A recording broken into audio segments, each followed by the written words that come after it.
إن الدين عند الله الإسلام. الحمد لله رب العالمين وأصلي وأسلم على نبينا محمد وعلى آله وصحبه أجمعين أما بعد. Nous clôturons ce séminaire par quelques questions récurrentes relatives aux jeûnes. La première question. Rappelez-vous, nous avons mentionné dans les leçons précédentes qu'il est permis à la personne en voyage de rompre le jeûne. La question ici est donc, à quel moment et à partir de quand considérons-nous une personne comme voyageur? Tout d'abord, sachez que pour qu'une personne puisse rompre le jeûne en voyage, il faut absolument que 4 conditions soient réunies. La première condition, que la personne ait l'intention de voyager. Par exemple, une personne prendrait sa voiture pendant des jours du mois du Ramadan et sortira avec sa famille se promener jusqu'à dépasser la distance à partir de laquelle nous considérons la personne en voyage.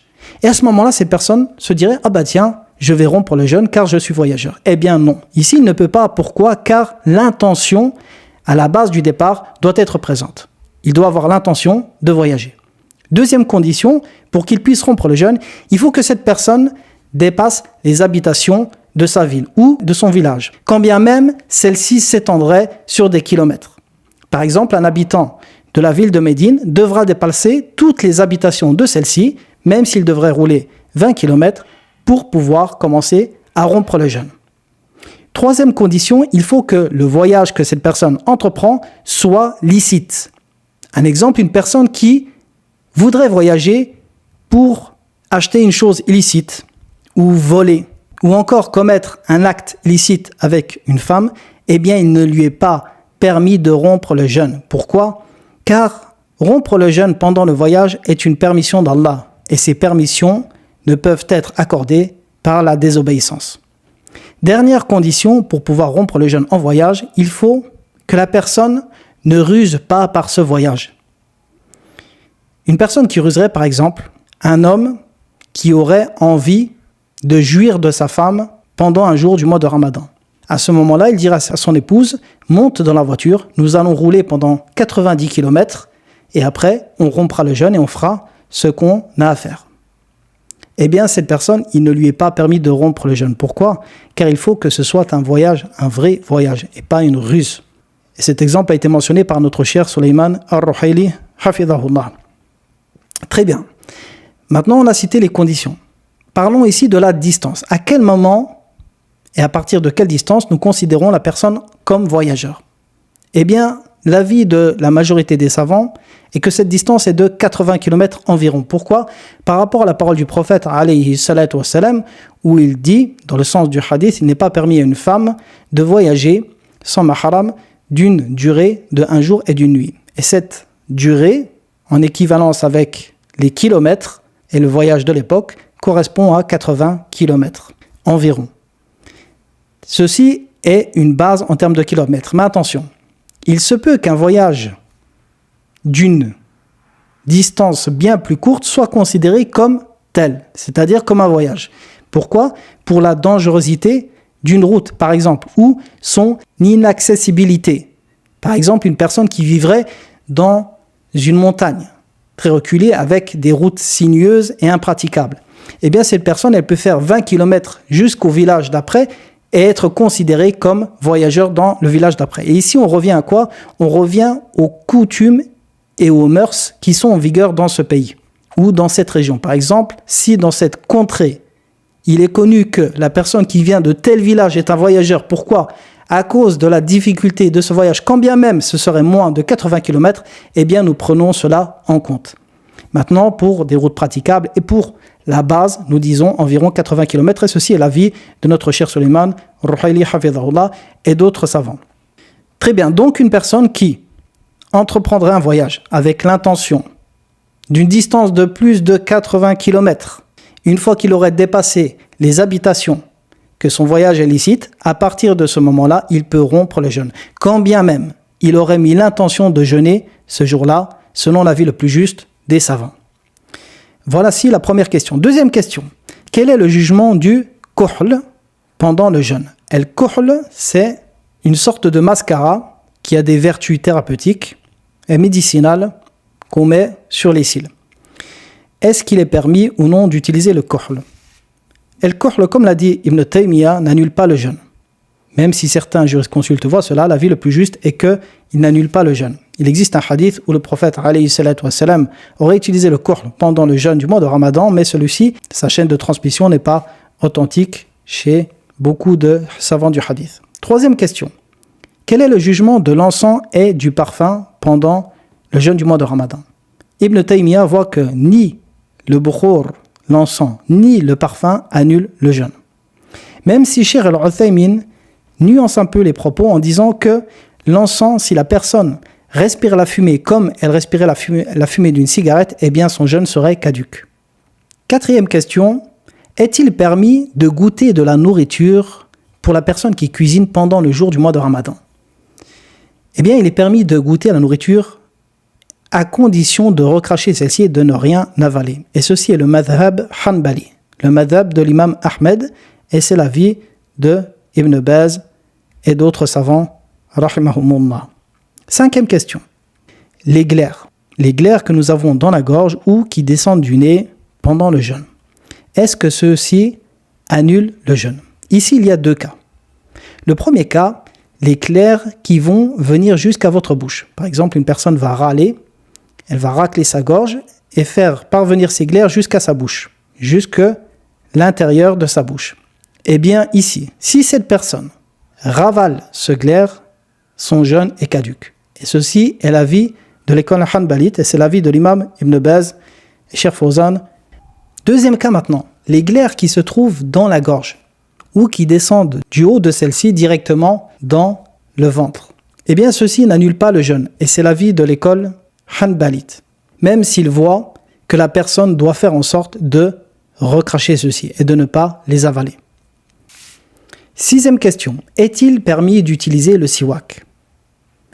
Vous trouverez souvent dans les livres de jurisconsulte qu'il est permis d'utiliser le siwak jusqu'à la prière de Dhuhr, jusqu'au zénith, et qu'après il est déconseillé de l'utiliser. Il est déconseillé, il n'est pas interdit. Et ceci est l'avis de l'école hanbalite, l'école de l'imam Ahmed et également l'avis de l'imam Shafi'i. Mais beaucoup de savants de ces deux écoles et d'autres écoles voient que le siwak est recommandé en tout temps, pour la personne qui jeûne ou non. Et la preuve de cela est un hadith authentique rapporté par Amir ibn Rabi'a où il dit « Ra'aytu an-nabi sallallahu alayhi wa sallam ma la uhsi yatasawwaku wa huwa sa'im » Dans le sens de ce hadith, Amir nous dit qu'il voyait le prophète sallallahu alayhi wa sallam utiliser le siwak en état de jeûne un nombre incalculable de fois. De là, on comprend qu'il l'utilisait forcément avant et après le zawal. Et de ce hadith, les savants ont déduit qu'il est permis d'employer le siwak même après le zawal. Et ceci est l'avis de notre cher Sulayman, hafidhahullah. Septième question. Une personne qui va faire les ablutions et qui va avaler par inadvertance de l'eau ou dans le roust, eh bien son jeûne est valide. Par rapport, rappelez-vous, aux trois conditions pour que le jeûne soit caduc lorsqu'on commet un annulatif. Une de ces trois conditions n'est pas présente ici, c'est le fait de faire cela volontairement. Huitième question. Une personne qui aurait des rapports avec son épouse peu avant l'aube jusqu'à ce qu'elle entende l'adhan. Elle est pendant l'acte et à ce moment-là, elle entend l'adhan. Ici, on a deux cas. Si la personne continue ses rapports et finit, forcément son jeûne est caduc. Elle devra expier. Par contre, si la personne se retire directement, ici les savants ont divergé. L'avis de l'imam Ahmed et de l'imam Malik est que son jeûne est invalide. Pourquoi? Car le fait de se retirer représente un mouvement qui fait partie des mouvements des rapports. Donc il a commis un acte du rapport pendant le jour du Ramadan. Donc il doit rattraper son jeûne. Son jeûne est invalide. Mais il n'oblige pas à cette personne d'expier dans ce cas. Et le deuxième avis, qui est l'avis de l'imam Shafi'i et de l'imam Abu Hanifa, est que son jeûne est valide. Pourquoi? Car la personne qui s'arrête, qui se retire au moment où il entend l'adhan, est semblable à la personne qui arrête de manger et recrache ce qu'il a dans la bouche, ou qui arrête de boire. Il n'y a pas de différence entre ça et ces deux cas. Donc de là, ils ont dit, il n'y a pas de différence. Son jeûne est valide. À partir du moment où il se retire directement, dès qu'il entend l'adhan, eh bien son jeûne est valide. Et ceci est l'avis de l'imam Ibn Taymiyyah, et également de Cheikh Ibn Baz et Cheikh Al-Uthaymin, rahimahumullahu ta'ala. 9e question. Quel est le jugement du liquide préséminal? Qu'est-ce que le liquide préséminal? Le liquide préséminal est le liquide transparent qui sort en très petite quantité lorsque l'homme est excité, lorsqu'il a des désirs. Le liquide préséminal, il ne vient en général que par désir, excepté certaines personnes qui ont des maladies particulières, mais la base est que ce liquide vient à partir du moment où l'homme est excité. Très bien. Est-ce que ce liquide invalide le jeûne, la sortie de celui-ci? L'avis de la majorité des savants est que ce liquide n'annule pas le jeûne. Et ceci est l'avis de l'imam Shafi'i, de l'imam Abu Hanifa, de l'imam Ibn Taymiyyah, de Cheikh Ibn Baz, de Cheikh Fawzan et de l'Uthaymin, rahmahumullahu jami'an. 10e question. Une personne qui regarderait des choses avec insistance qui provoquerait une éjaculation. Est-ce que son jeûne est invalide? Ici, on a 2 cas. Si la personne voit une chose et que de ce premier regard, elle a une éjaculation, eh bien son jeûne est valide. Car ceci n'est pas volontaire et il n'est pas responsable. Par contre, si la personne regarde cette chose avec insistance, au-delà du premier regard, et qu'elle a une éjaculation à partir de ce moment-là, son jeûne sera caduc et il devra le rattraper. 11e question. Zakatul fitr, est-il permis de la donner en argent? Eh bien, sachez que la majorité des savants, les 3 écoles, Malik, Shafi'i et Ahmed, et la majorité des savants contemporains, comme ceux des salafs, voient que ce n'est pas permis. Vous devez la donner dans des denrées alimentaires, celles qui sont mentionnées dans les hadiths ou celles qui sont consommées dans le pays dans lequel vous vivez. 12e question, la nuit du destin. Nous avons dit que la nuit du destin, comme c'est venu dans un hadith, se trouve dans les 10 dernières nuits et plus précisément dans les nuits impaires. Eh bien, sachez ici qu'il y a 2 façons de compter les nuits impaires. On peut les compter du début du mois ou de la fin de celui-ci, par rapport à un hadith rapporté par Abu Sa'id al-Khudri où il dit que le messager d'Allah sallallahu alayhi wa sallam a dit la nuit du destin est dans la 9e qui reste, la 7e qui reste, la 5e qui reste, la 3e qui reste, et ainsi de suite. Donc, on comprend ici que c'est compté depuis la fin du mois. Ce qui veut dire que si le mois est de 30 jours, eh bien, la 9e, la 7e, la 5e, la 3e et la dernière nuit qui reste est une nuit paire du point de vue du début du mois. C'est-à-dire que la 9e sera en réalité la 22e nuit du mois de Ramadan, si le mois fait 30 jours. Par contre, si le mois fait 29 jours, eh bien, la 9e en partant de la fin sera également une nuit impaire en partant du début. Donc faites attention à cela. Et c'est pour cela qu'Ibn Taymiyyah a insisté sur le fait qu'il faut chercher la nuit du destin dans les 10 dernières nuits. Car en fonction du nombre de jours dans le mois, la nuit peut être impaire du point de vue du début, mais paire du point de vue de la fin. Comme elle peut être impaire du point de vue de la fin et paire du point de vue du début. Donc pensez à cela, car les 2 ont été mentionnés dans les hadiths. Dernière question. Une personne qui aurait des jours du mois de Ramadan à rattraper. Elle aurait rompu le jeûne pour une cause particulière, par exemple une femme qui aurait ses menstrues, et elle a des jours à rattraper. Ensuite, le mois de Shawwal commence. Et la sunna est de jeûner 6 jours du mois de Shawwal.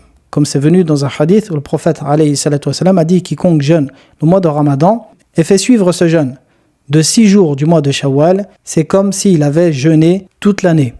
Eh bien, est-ce que cette personne doit rattraper ses jours avant de faire ce jeûne surérogatoire pendant le mois de Shawwal? L'avis de Cheikh Suleiman, hafidhahullah, est que cette personne doit rattraper ses jours avant. Pourquoi?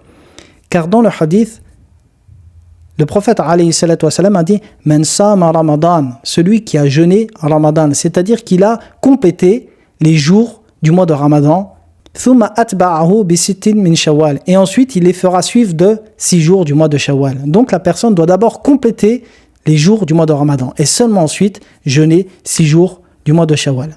Donc voici un résumé de quelques questions qui sont récurrentes par rapport au jeûne. Alhamdulillahi rabbil alamin wa sallallahu ala nabiyyina Muhammadin wa ala alihi wa sahbihi wa sallam. إن الدين عند الله الإسلام